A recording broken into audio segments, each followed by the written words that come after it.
Hey guys, Squatch Reloading here.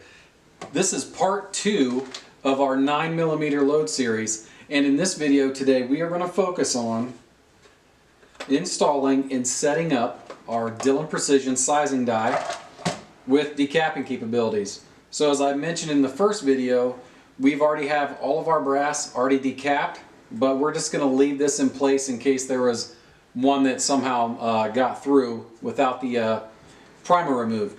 So let's get started setting up our sizing die. Alright, so setting up our sizing die is pretty straightforward. For reference, moving on through this video series, we are going to consider this Station 1, Station 2, 3, and 4. So what we're going to do is we're going to install our sizing decapping die into Station 1. So once we get it kind of started there with a couple threads, we are going to raise our ram up. And the reason we're going to raise our ram up is we want to thread down the die until it touches the shell holder. Now, this raises a bunch of different theories and methods. And when you get into single stage presses or like the Redding T7, you know, some of them are what you'd call a hard stop press, some are a cam over. Like the Redding, I don't do necessarily a cam over. What I do is what I call just a preload it, where I'm just taking the slop out of all the linkages and stuff with my dies. But with the Dillon, you know, keep in mind you have a shell plate here that is it's activating 4 different dies at once. So you can't technically have a cam over, but what we like to do is, or at least I do, is I like just to run my die down until it touches the shell holder, and then I'm going to snug the locking ring up, just like that. And what I'm going to do now is I'm going to show you how that looks against the shell plate on my other press here, but as of right now, this die is set up and ready to go. Okay guys, so as you can see on my other press here, without the case feeder, it makes it a lot easier to see what we're trying to accomplish. But again, the sizing die is just bottoming out on the shell plate.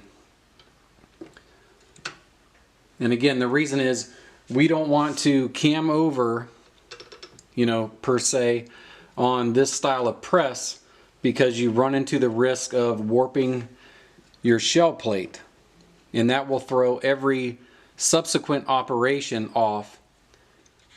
So the next step I like to do is I like to confirm my sizing die, and what I'll do is I'll take maybe 5 cartridges and I'll run them through my sizing die, and then I'll check them in my case gauge.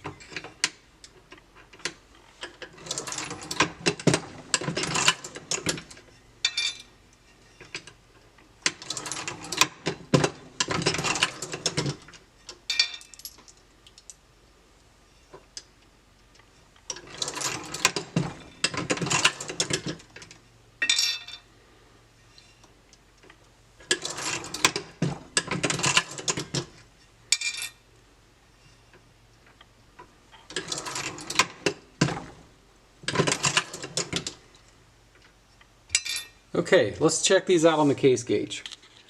Here are the 5 cases that we ran through our sizing die.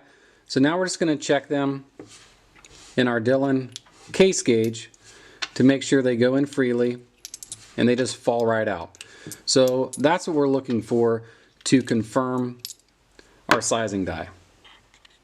Alright guys, so that wraps up our sizing die in part 2 of our 9mm load series. You know, one of the things I want to make sure I cover is when we're talking 9mm Luger, it's not technically a straight walled cartridge. It does have a taper to it, and if you look at the SAMI specs on it, I believe the base is around 391, and at the case mouth, after you get a projectile seated, it's going to be around 380, 381, or I'm sorry, 380 exactly.